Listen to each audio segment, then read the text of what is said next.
ಮೆಚ್ಚಿದ ಬಂಗಾರದ ಮನುಷ್ಯ. ಸಾಗರೋಪಾದಿಯಲ್ಲಿ ಜನ ಬರ್ತಿದ್ದಾರೆ, ಅಭಿಮಾನಿಗಳು ಬರ್ತಿದ್ದಾರೆ. ಬರೀ ಕರ್ನಾಟಕದವರು ಮಾತ್ರ ಅಲ್ಲ, ನೆರೆಯ ಆಂಧ್ರ ಪ್ರದೇಶದಿಂದ ನಟ ಬಾಲಕೃಷ್ಣ, ನಂದಮೂರಿ ಬಾಲಕೃಷ್ಣ ಬಂದಿದ್ದಾರೆ. ಏರ್ಪೋರ್ಟ್ನಿಂದ ಕಂಠೀರವ ಸ್ಟೇಡಿಯಂನ ಹತ್ರ ಇದೀಗ ಬಾಲಕೃಷ್ಣ ಬರ್ತಿದ್ದಾರೆ ಅಂತ ಈ ಕ್ಷಣ ಸಿಗ್ತಿರುವಂಥ ಮಾಹಿತಿ. ಟಾಲಿವುಡ್ ನಟ ನಂದಮೂರಿ ಬಾಲಕೃಷ್ಣ ಇದೀಗ ಅಪ್ಪು ಅಂತಿಮ ದರ್ಶನ ಪಡ್ಕೊಳ್ಳೋದಕ್ಕೆ ಅಂತ ಬರ್ತಿದ್ದಾರೆ. ಏರ್ಪೋರ್ಟಿಂದ ಕಂಠೀರವ ಸ್ಟೇಡಿಯಂನ ಹತ್ರ ಬಾಲಯ್ಯ ಬರ್ತಿದ್ದಾರೆ. ಬಲಭಾಗದಲ್ಲಿ ನೋಡ್ತಾ ಇರೋದು, ನಾನಾಗಲೇ ಮೆನ್ಷನ್ ಮಾಡ್ತಾ ಇದ್ದೆ, ಟಾಲಿವುಡ್, ಹಾಲಿವುಡ್, ಮಾಲಿವುಡ್, ಕಾಲಿವುಡ್ ಆ ಎಲ್ಲ ಭಾಗದ ನಟರು ಕೂಡ ಇವತ್ತು ಬರೋ ಚಾನ್ಸಸ್ ತುಂಬ ಇದೆ ಅಂತ ನಿನ್ನೆ ಎಲ್ಲ ಕಡೆ ಎಲ್ಲರೂ ಕೂಡ ಟ್ವಿಟರ್ ಮೂಲಕ, ಇನ್ಸ್ಟಾಗ್ರಾಮ್ನ ಎಲ್ಲರೂ ಕೂಡ ಫೋಟೋ ಹಾಕಿದ್ರು. ಈ ದಿಗ್ಭ್ರಮೆಯನ್ನು ವ್ಯಕ್ತಪಡಿಸಿದ್ರು. ಸಡನ್ ಡಿಸ್ಮಿಸಲ್ ಏನಿದೆ ಇದು ಅರಗಿಸ್ಕೊಳ್ಳೋಕ್ಕಾಗ್ತಿಲ್ಲ ಅಂತ ಹೇಳ್ತಿದ್ರು. ನೀವು ನೋಡ್ತಾ ಇದ್ದೀರಾ, ಬಾಲಯ್ಯ ಇದೀಗ ಬೆಂಗಳೂರಿನ ಏರ್ಪೋರ್ಟ್ಗೆ ಬಂದಿದ್ದಾರೆ. ಅಲ್ಲಿಂದ ನೇರವಾಗಿ ಅಪ್ಪು ದರ್ಶನ ಪಡ್ಕೊಳ್ಳೋದಕ್ಕೆ, ಅಂತಿಮ ದರ್ಶನವನ್ನು ಪಡೆಯೋದಕ್ಕೆ ನಟ ಬಾಲಯ್ಯ ನಂದಮೂರಿ ಬಾಲಕೃಷ್ಣ ನಮ್ಮ ಜೊತೆ ದೂರವಾಣಿ ಸಂಪರ್ಕದಲ್ಲಿ ಹಿರಿಯ ನಟ ರಮೇಶ್ ಭಟ್ ಅವರಿದ್ದಾರೆ. ಸರ್ ನಮಸ್ಕಾರ. ಸರ್ ನಮಸ್ಕಾರ. ಕಣ್ಣೆದುರಿಗೆ ಇದನ್ನು ನೋಡಿದಾಗ ಎಂಥ ನೋವು, ಸಂಕಟ ಅಲ್ಲ ಸರ್? ಎಷ್ಟು ಹೇಳಿದ್ರು ಕಮ್ಮಿ ಆಗಲ್ಲ ಸರ್, ಜಾಸ್ತಿ ಆಗುತ್ತೆ ಹೊರತು ನೋವು ಸಂಕಟ ಏನು ಕಮ್ಮಿ ಆಗೋದೇ ಇಲ್ಲ. ಯಾರು ನಂಬಕ್ಕಾಗದೇ ಇರೋ ವಿಷಯ. ಈಗ ಬಿಸಿಲು ಜಾಸ್ತಿ ಆಗಿ ಸಮುದ್ರದ ನೀರು ಹಿಂಗೋಯ್ತು, ರಾತ್ರಿ ಮುಳುಗಿ ಸೂರ್ಯ ಬೆಳಿಗ್ಗೆ ಬಂದಿಲ್ಲ ಅಂತ ಜನ ಕಾತುರದಲ್ಲಿ ಒದ್ದಾಡ್ತಾರಲ್ಲ, ಅದೇ ಸ್ಥಿತಿ ನನಗೆ ಮಾತ್ರ ಅಲ್ಲ, ಇಡೀ ಕರ್ನಾಟಕದ ಜನತೆಗೆ ಇದೆ. ಬಹಳ ನೋವಿನ ವಿಷಯ. ಏನಂದ್ರೆ ಬಂದವ್ರು ಯಾರು ಇರಲ್ಲ, ಹೋಗೋದು ನಿಜ. ಆದ್ರೆ ಈ ಸಭೆದಲ್ಲ, ಈ ವಯಸ್ಸಲ್ಲ, ಈಗ್ಲೇ ಇಷ್ಟೆಲ್ಲ ಸಾಧನೆ ಮಾಡಿದ್ದಾರೆ. ಇನ್ನೂ ಇದ್ದಿದ್ರೆ ಇನ್ನೂ ಏನೇನ್ ಮಾಡ್ತಿದ್ರು, ಏನೇನ್ ಅನುಕೂಲ ಆಗ್ತಿತ್ತು. ಕನ್ನಡ ಚಿತ್ರರಂಗ ಒಂದೇ ಅಲ್ಲ, ಸಾಮಾಜಿಕವಾಗಿ ಅವರು ಕೂಡ ತುಂಬಾ ಕೆಲಸಗಳನ್ನು ಮಾಡಿದ್ದಾರೆ. ಅದನ್ನ ಹೇಳಿಲ್ಲ ಅಷ್ಟೇ, ಯಾರು ಅವ್ರ ಪಾಡಿಗೆ ಅವ್ರು ಮಾಡ್ತಾ ಇದ್ರು. ಆ ಚಿಕ್ಕ ವಯಸ್ಸಲ್ಲಿ ಅಷ್ಟು ದೊಡ್ಡ ಸಾಧನೆ, ತಂದೆಯ ಮಟ್ಟಕ್ಕೆ ಬೆಳೆದೆ ನಿಂತಾಗಿತ್ತು ಅವರು. ಆ ಸ್ಥಾನದಲ್ಲಿ ಇದ್ರು. ಇದು ಬರಸಿಡಲು ಹೊಡೆದಂಗೆ ಸರ್. ಇದು ನಮ್ ದುಃಖ ಇದೆ, ಆದ್ರೆ ಆ ಮನೆಯವ್ರ ದುಃಖನ ಯಾರು ಸಾಂತ್ವನಗೊಳಿಸೋದು ಅಲ್ವಾ? ಅದು ನಮ್ ಮುಂದೆ ಇರೋ ಪ್ರಶ್ನೆ. ಚಿತ್ರರಂಗ ಒಂದು ದೊಡ್ಡ ರತ್ನಗಳ ಮಾಲೆ, ಮುತ್ತು, ರತ್ನ, ಹವಳ, ಪಚ್ಚೆ ಎಲ್ಲ ಇರುವಂತಹದ್ದು. ಆದ್ರೆ ಒಂದು ವಜ್ರನೇ ಕಳ್ಕೊಂಡ್ಬಿಟ್ಟಿದೀವಿ ಸರ್ ನಾವು ಇವತ್ತು.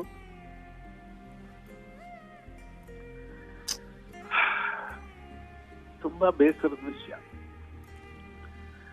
ಸರ್. 31 ವರ್ಷದ ಹಿಂದೆ, ಬಿಕಾಸ್ ನೀವು ತುಂಬಾ ಅಸೋಸಿಯೇಟ್ ಆಗಿದೆ ಅಂತ ಈ ಪ್ರಶ್ನೆ ರೈಸ್ ಮಾಡ್ತಾ ಇದ್ದೀನಿ. 3 ದಶಕದ ಹಿಂದೆ ಒಂದು ವಜ್ರ, ನಿಮ್ ಜೊತೆಗಿದ್ದಂತ ಒಂದು ವಜ್ರ ಕಳೆದೋದಾಗ್ಲೂ ಇಷ್ಟೇ ದುಃಖ ಆಗಿತ್ತು. ಇವತ್ತು ಅಷ್ಟೇ ದುಃಖ ಫೀಲ್ ಮಾಡ್ತಿದ್ದೀರಿ ಸರ್ ನೀವು? ಹೌದು ಸರ್, ಹೌದು. ಯಾಕೆಂದ್ರೆ ಆಗ ಶಂಕರ್ನಾಗ್, ಈಗ ಅಪ್ಪು. ಹೌದು ಸರ್, ಎಲ್ಲ ಅವರು ಸಾಧಕರು ಸರ್. ಅವರು ಅವ್ರಿಗೆ 36, ಇವ್ರಿಗೆ 46. They are not ordinary people. ಎಲ್ಲ ಸ್ಪೆಷಲೈಸ್ಡ್ ಅಂತವ್ರು ಬೆರಳೆಣಿಕೆಯಷ್ಟು ಸಿಕ್ಕೋದು ಕಷ್ಟ. ಆ ತರದಲ್ಲಿ ಅಂತವ್ರು ಕಳ್ಕೊಂಡಾಗ ಬೇಸರ ಆಗೇ ಆಗುತ್ತಲ್ವ? ಬೇಸರ ಅನ್ನೋಕ್ಕಿಂತ ದೊಡ್ಡ ನೋವು ಸರ್, ಎದೆ ಭಾರ ಆಗಿದೆ ಸರ್, ಮಾತೇ ಬೇಡ ಅನ್ನೋದಾಗಿದೆ ಸರ್. ಕಲಾವಿದರಾಗಿ ಹೊರತುಪಡಿಸಿ ವ್ಯಕ್ತಿತ್ವದಲ್ಲೂ ಅಷ್ಟೇ ಶ್ರೀಮಂತಿಕೆಯಲ್ಲಿದ್ದವರು. ಹೌದು ಸರ್, ಎಷ್ಟು ಸರಳತೆ ಅಂದ್ರೆ ಸಿಕ್ಕಿದಾಗ ಮಾಮ ಹೆಂಗಿದ್ದೀರಾ ಅಂತ ತಪ್ಕೊಳ್ಳೋರು. ಅಪ್ಪು ಫರ್ ಅಪ್ಪುಗೆ, ಅಪ್ಪುವಿಗೆ ಹೆಸರಾದಂತವ್ರು.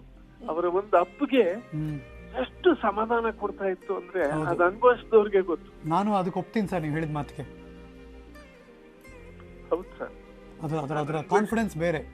ಹೌದು ಸರ್. ನಾನು ಇದೀನಿ ಮಾಮ ನಿನ್ ಜೊತೆ, ಡೋಂಟ್ ವರಿ ಅನ್ನೋ ತರ ಇರುತ್ತದು. ಎಷ್ಟು ಸಮಾಧಾನ ಅಂತಂದ್ರೆ ಒಂದು ಸಾರಿ ಸಿಕ್ಕಿದ್ರೆ ಸಿಕ್ಕೋರ್ಗು ಆ ಒಂದು ಅಪ್ಪಿಗೆ ನಮ್ಮ ಮನಸ್ಸಲ್ಲಿ ಇರುತ್ತೆ ಸರ್. ಪ್ರತಿದಿನ ಸೆಟ್ಗೆ ಬಂದ್ರೆ ಮತ್ತೆ ನಿಮಗೆ ನಮಸ್ಕಾರ ಮಾಡ್ತಾರೆ, ಹಲೋ ಹೇಳ್ತಾರೆ ಸರ್. ನಮಸ್ಕಾರ ಅಂದ್ರೆ ಒಂದು ಹೃದಯದ ಒಳಗಡೆಯಿಂದ ಬರುವಂತ ನಮಸ್ಕಾರ ಸರ್. ಸುಮ್ನೆ ಹಾಯ್ ಅಲ್ಲ, ಅಂತರಾಳದಿಂದ ಬರುವಂತ ಒಂದು ನಮಸ್ಕಾರ ಅದು. ಅದನ್ನ ಚೆನ್ನಾಗಿ ರೂಢಿಸ್ಕೊಂಡಿದ್ದವರು ಸರ್. ಅವ್ರ 3 ಜನ ಮಕ್ಕಳು ಹಾಗೆ, ದೊಡ್ಡವರು ಹಾಗೆ ಇದ್ರು, ಇವರು ಹಾಗೆ ಇದ್ದಾರೆ ಎಲ್ರು. ಸರ್ ಈ ಪ್ರಶ್ನೆ ಕೇಳಬೇಕು ಸರ್. ಐ ನೋ ನನಗೆ ಈ ಪ್ರಶ್ನೆ ನಮ್ಮನ್ನು ಕಾಡುತ್ತೆ, ನಿಮ್ಮನ್ನು ಕಾಡ್ತಿರುತ್ತೆ ಅಂತ.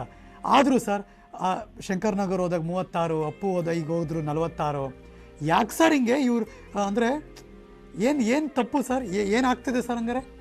ಅಂದ್ರೆ ನನಗನ್ಸೋದು, ಹಾಂ ಸರ್, ಈಗ ವಿವೇಕಾನಂದರವರು, ಶಂಕರಾಚಾರ್ಯರು ಎಲ್ಲ ಅರ್ಲಿ ಏಜ್ ಅಲ್ಲಿ ಹೋಗಿದ್ದು. ಅಂದ್ರೆ ಅವ್ರ ಜೀವಮಾನದಲ್ಲಿ 3 ಜನ್ಮಕ್ಕೆ 4 ಜನ್ಮಕ್ಕೆ ಮಾಡೋಷ್ಟು ಕೆಲಸನ ಈ ಒಂದು ಶಾರ್ಟ್ ಪೀರಿಯಡ್ ಅಲ್ಲಿ ಮಾಡಿ ಮುಗಿಸಿರ್ಬಹುದು ಸರ್ ಅವರು.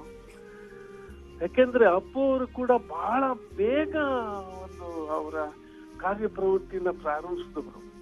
6 ತಿಂಗಳಲ್ಲೇ ಅಭಿನಯಕ್ಕೆ ಬಂದವರು, ಹೌದು, ಹಾಡಕ್ ಬಂದವರು. ಹೌದು. ಅಂದ್ರೆ ಒಂದು ಸ್ಪ್ಯಾನ್ ಅಲ್ಲಿ ಎಲ್ಲ ವರ್ಕಿಂಗ್ ಸ್ಪ್ಯಾನ್ ಅಂತ ಇರುತ್ತಲ್ಲ ಮನುಷ್ಯನಿಗೆ, ಅದು ಮುಗಿಸ್ಬಿಟ್ಟಿದ್ದಾರೆ ಅವರು. ಸಮಾಜ ಸೇವೆ ದೊಡ್ಡ ಮಟ್ಟದಲ್ಲಿ ಮಾಡ್ತಿದ್ದಾರೆ. ದೊಡ್ಡ ಪ್ರೊಡಕ್ಷನ್ ಶುರು ಮಾಡಿ 100 ಜನ ಕುಟುಂಬಗಳ ಅನ್ನ ಹಾಕ್ತಿದ್ದಾರೆ.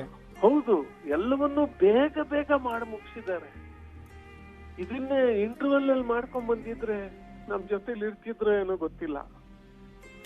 Very true sir. ನೀವು ಹೇಳ್ದಂಗೆ ಆ ಕುಟುಂಬಕ್ಕೆ ಶಕ್ತಿ ಕೊಡ್ಲಿ ಅಂತ ನಾವು ಕೂಡ ಪ್ರಾರ್ಥನೆ ಮಾಡ್ತೀವಿ. Ramesh Bhat sir, thank you news 18 ಜೊತೆ ಮಾತಾಡಿದ್ದಕ್ಕೆ. ಶ್ರೀ ರಮೇಶ್ ಭಟ್ ಅವರು ಸ್ಟುಡಿಯೋದಲ್ಲಿ ಕೋರ್ಸ್ ಭಾರ್ಗವ್ ಅವರಿದ್ದಾರೆ. ಆಗಲೇ ಶಂಕರ್ನಾಗ್ ಪ್ರಸ್ತಾಪ ಆಯಿತು, ಚಿಕ್ಕ ಏಜು ಅಂತ. ಇವಾಗ ಅಪ್ಪು ಪ್ರಸ್ತಾಪ ಆಗ್ತಿದೆ. ಇದೆಲ್ಲ ಎಷ್ಟು ಕಾಡುತ್ತಲ್ಲ ಸರ್ ಸಿನಿಮಾ ಇಂಡಸ್ಟ್ರಿ ಅವ್ರಿಗೆಲ್ಲ. ಶಂಕರ್ನಾಗ್ಗಿಂತ ಮುಂಚೆ ಹೋದವರು ಇನ್ನೊಬ್ಬರು ನಟರು ಸುನೀಲ್, ಅವರು ಕೂಡ ಉದಯೋನ್ಮುಖ ನಟ ಆಗಿದ್ರು. ಅವರು ಆಕ್ಸಿಡೆಂಟಲ್ಲಿ ಹೋಗ್ಬಿಟ್ರು. ಹೌದು, ಕೋರ್ಸ್ ಅದೇ ಥರ ಶಂಕರ್ನಾಗ್ ಅವರು ಕೂಡ ಆಕ್ಸಿಡೆಂಟಲ್ಲಿ ಸ್ಪಾಟ್ ಡೆತ್ ಆಗೋಯ್ತು. ಇವರಿಬ್ಬರು ಕೂಡ ಆಕ್ಸಿಡೆಂಟಲ್ಲೇ ಹೋದವರು. ಆದರೆ ಶಂಕರ್ನಾಗಿದ್ದಾರಲ್ಲ, ಅವ್ರ ಓಟನೇ ಬೇರೆ, ಮಿಂಚಿನ ಓಟ. ಸಮಾಜಕ್ಕೆ ಏನಾರು ಮಾಡಬೇಕು, ಚಿತ್ರರಂಗಕ್ಕೆ ಏನಾರು ಮಾಡಬೇಕು ಅನ್ನೋ ದೃಷ್ಟಿಯಿಂದನೇ ಸಂಕೇತ್ ರೆಕಾರ್ಡಿಂಗ್ ಸ್ಟುಡಿಯೋ ಸ್ಥಾಪನೆ ಮಾಡಿದ್ರು. ಮಾಡಿ ಅದರ ಸ್ವಲ್ಪ ಕಷ್ಟಪಟ್ಟು ಮುತುವರ್ಜಿ ವಹಿಸಿ ಇನ್ನೂ ಒಂದು ಸ್ವಲ್ಪ ಚೆನ್ನಾಗಿ ಬರ್ಬೋದಾಗಿತ್ತು. ಅಂಥದ್ರಲ್ಲಿ ಅವ್ರು ಹೊಟ್ಟೋದ್ರು. ಈಗ ಅವ್ರು ಇದ್ದಿದ್ದರೆ ಡೆಫಿನೆಟ್ಟಾಗಿ ಒಂದು ದೊಡ್ಡ ಸ್ಟುಡಿಯೋ ಬೇರೆ ಕಡೆ ಮಾಡಿರೋರು ಅವರಾಯಿತು. ಅವ್ರ ನಂತರ ಈಗ PRK ಪ್ರೊಡಕ್ಷನ್ಸ್ ಮಾಡಿದ್ರು. ಅವ್ರು PRK ಮಾಡಿ ಒಂದು ಭಾಳ ಅದು ಏನಂದರೆ, ಅದು ಇದಕ್ಕೆ ಮುಂಚೆ ಯಾರೋ ಒಬ್ರು ಹೇಳಿದ್ರು, ಸ್ವತಃ ತಾವೇ ನಿರ್ಮಾಣ ಮಾಡೋ ಚಿತ್ರಗಳು ತಾವೇ ಪಾರ್ಟ್ ಮಾಡ್ಕೋಬೋದಾಗಿತ್ತು, ಎಲ್ಲ ದುಡ್ಡು ತಾವೇ ಗೋರ್ಕೋಬೋದಾಗಿತ್ತು. ಬಟ್ ಆ ಥರ ಮಾಡಲಿಲ್ಲ. ಇಂಡಸ್ಟ್ರಿಗೆ ತಾನು ಇಂಡಸ್ಟ್ರಿಯಿಂದ ಬಂದವನು, ಇಂಡಸ್ಟ್ರಿಗೆ ಸಹಾಯ ಮಾಡಬೇಕು ಅನ್ನೋ ದೃಷ್ಟಿಯಿಂದ ಉದ್ಯಮಕ್ಕೆ 2-3 ಪಿಕ್ಚರ್ ಅವರು ಪ್ರೊಡ್ಯೂಸ್ ಮಾಡಿದ್ರು. ಅದರಲ್ಲಿ ಕವಲುದಾರಿ ಅನ್ನೋದು, ಅವ್ರು ಯಾವಾಗಲೂ ಅತ್ಯುತ್ತಮವಾದ ಕಥೆಗಳನ್ನೇ ಸೆಲೆಕ್ಟ್ ಮಾಡ್ತಾರೆ. ಅವರು ಅಭಿನಯಿಸಿದ್ದಾಗ ಹೊಸಬರಿಗೆ ಅವಕಾಶ ಕೊಡ್ತಾರೆ. ನೋಡಿ, ಅದು ಕವಲುದಾರಿಲಿ ನಿಜವಾಗ್ಲೂ ತುಂಬ ಖುಷಿ ಆಗೋಯ್ತು ಆ ಸಿನಿಮಾ ನೋಡಿ ನನಗೆ. ಅದಷ್ಟು ಚೆನ್ನಾಗಿ. ಇನ್ನೊಂದು ಸಿನಿಮಾ ನಾನು ಮರ್ತದೆ ಯಾವುದು ಅಂತ, ಅದು ಕೂಡ 2 ಸಿನಿಮಾನೋ 3 ಸಿನಿಮಾನೋ ಪ್ರೊಡ್ಯೂಸ್ ಮಾಡಿದ್ದಾರೆ. ಅದನ್ನು ಪ್ರೊಡ್ಯೂಸ್ ಮಾಡಿ ಫ್ರೆಂಚ್ ಬಿರಿಯಾನಿ ತಂದು ಬಂತು, ಬೇರೆ ಬೇರೆ ಥರ ಫ್ರೆಂಚ್ ಬಿರಿಯಾನಿನೂ ನೋಡಿದೆ, ಕೋರ್ಸ್ ನೋ ಕಮೆಂಟ್ಸ್. ಬಟ್ ಇನ್ನೊಂದು ಸಿನಿಮಾ ಮಾಡಿದ್ರು, ತುಂಬ ಚೆನ್ನಾಗಿದೆ. ಬಟ್ ಏನೇ ಆದರೂ ಕೂಡ ಹೊಸಬ್ರಿಗೆ ಕೊಡಬೇಕು. ಆಮೇಲೆ ಉದ್ಯಮಕ್ಕೆ ಆದರೆ ಎಲ್ಲಿಂದ ಬಂದು ನಾವು ಎಲ್ಲಿಂದ ಹಣ ತಂದು ಅಲ್ಲಿಗೆ ಒಂದು ಸ್ವಲ್ಪ ಹಾಕಬೇಕು ಅನ್ನೋದು. ಆದರೆ ಭಗವಂತ ತುಂಬ ದೊಡ್ಡವನವನು. ಎಲ್ಲಿ ಕಷ್ಟಪಟ್ಟು ದುಡ್ದವ್ರವರು, ಎಲ್ಲ ಕಡೆಗೂ ಸಾಮಾಜಿಕ ಸೇವೆ ಮಾಡ್ಕೊಂಡು ಬಂದವರು. ಅಂಥವ್ರ ಹಣನ ನಾವು ಲಾಸ್ ಮಾಡೋದು ಬೇಡ ಅಂತ ಅವ್ರಿಗೆ ಲಾಭನೂ ತಂದು ಕೊಟ್ಟಿದ್ದಾರೆ ಭಗವಂತ. ಯಾಕೆಂದರೆ ಮುಂದೆ ಪುನಃ ಸಾಮಾಜಿಕ ಸೇವೆ ಆಗಬೇಕು ಅನ್ನೋ ದೃಷ್ಟಿಯಿಂದ ಅವರು ಅಪಾರವಾದ ಸಾಮಾಜಿಕ ಸೇವೆ ಮಾಡಿದ್ದಾರೆ. ಬಹುಶಃ ಅವರು ಇನ್ನೂ ಬದುಕಬೇಕಾಗಿತ್ತು, ಇನ್ನೂ ಹಲವಾರು ಅತ್ಯುತ್ತಮವಾದ ಚಿತ್ರಗಳನ್ನು ಕೊಡಬೇಕಾಗಿತ್ತು. ಆದರೆ ಇವತ್ತಿನ ದಿವಸ ಹೇಗೆ ರಾಜ್ಕುಮಾರ್ ಅವರ ನೇತ್ರದಾನ ಮಾಡಿದಾರೋ ಅದೇ ಥರ ನೇತ್ರದಾನ ಇವರೂ ಮಾಡಿದ್ದಾರೆ. ಆದ್ದರಿಂದ ಅಣ್ಣ ಅವ್ರ ಕಣ್ಣುಗಳು ನೋಡ್ತಾ ಇದೆ, ಅದೇ ಥರ ಇವರು ನಮ್ಮ ಪುನೀತ್ ಅವರ ಕಣ್ಣುಗಳು ಕೂಡ ಅದೂ ನೋಡ್ತಾ ಇರುತ್ತೆ. ನಾನು ಇದ್ದೀನಿ ಅಂತ ನೋಡ್ತಾ ಇದೆ. ಎಲ್ಲರನ್ನೂ ಕೂಡ ನಮ್ಮನ್ನೆಲ್ಲರನ್ನೂ ನೋಡ್ತಾ ಇದೆ. ಪುನೀತ್ ಆಗಲಿ ಅಣ್ಣವರಾಗಲಿ, ಆ ಕಣ್ಣುಗಳು ನಯನ ಮನೋಹರ, ಅದನ್ನು ನಾವುಗಳೆಲ್ಲ ಕಾಣ್ತಾ ಇದ್ದೀವಿ. ಅಷ್ಟೇ ನಮ್ಮ ಪುಣ್ಯ ಅಂತ ಹೇಳಿ. ಆ ಮೆಲುಕುಗಳನ್ನು ನಮ್ಮ ಜೊತೆ ಇವತ್ತು ನೀವು ಒಂದಷ್ಟು ಗಳಿಗೆಗಳು ಕಳೆದಿದ್ದಕ್ಕೆ ನಿಮಗೂ ವಂದನೆಗಳು. ಜೊತೆಗೆ ಆಯುರಾರೋಗ್ಯ ಐಶ್ವರ್ಯ ನಿಮಗೂ ಸಿಗಲಿ. ಆರೋಗ್ಯ ತುಂಬ ಇಂಪಾರ್ಟೆಂಟು. ಶತಾಯುಷಿಗಳಾಗಲಿ ಅಂತ ನಾವು ಕೂಡ ಹಾರೈಸ್ತೀವಿ sir. Thank you sir. Shri Bhargava news 18 ಕನ್ನಡದಲ್ಲಿ ಸುದೀರ್ಘವಾಗಿ ಅಪ್ಪು ನೋಡಿದ ಕ್ಷಣದಿಂದ, ಹುಟ್ಟಿದ ಗಳಿಗೆಯಿಂದ ಇಲ್ಲಿ ತನಕ ಎಲ್ಲವನ್ನು ಮೆಲುಕು ಹಾಕಿದ್ರು. ಭಾಳ ನೋವು.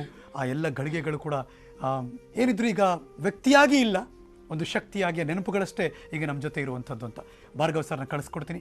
ಕೆಲವೇ ಕ್ಷಣದಲ್ಲಿ ಮಗದೊಬ್ಬ ಹಿರಿಯ ನಟ, ನಿರ್ದೇಶಕ ಪುನೀತ್ ರಾಜ್ಕುಮಾರ್ ಮತ್ತು ಅವರ ಇಡೀ ಫ್ಯಾಮಿಲಿಯನ್ನು ಮತ್ತಷ್ಟು ಹತ್ತಿರದಿಂದ ಬಲ್ಲವರು ಅವರು ಕೂಡ ಸ್ಟುಡಿಯೋಗೆ ಬರ್ತಿದ್ದಾರೆ. ಯಾರವರು? ಒಂದು ಚಿಕ್ಕ ಬ್ರೇಕ್ ತೊಗೊಂಡು ಹೇಳ್ತೀನಿ, ಅವ್ರ ಜೊತೆ ಮಾತಾಡಿಸ್ತೀನಿ. ಬ್ರೇಕ್ ತೊಗೊಂಡ್ಬರ್ತೀನಿ, ಕಾಯ್ತಾ ಇರಿ.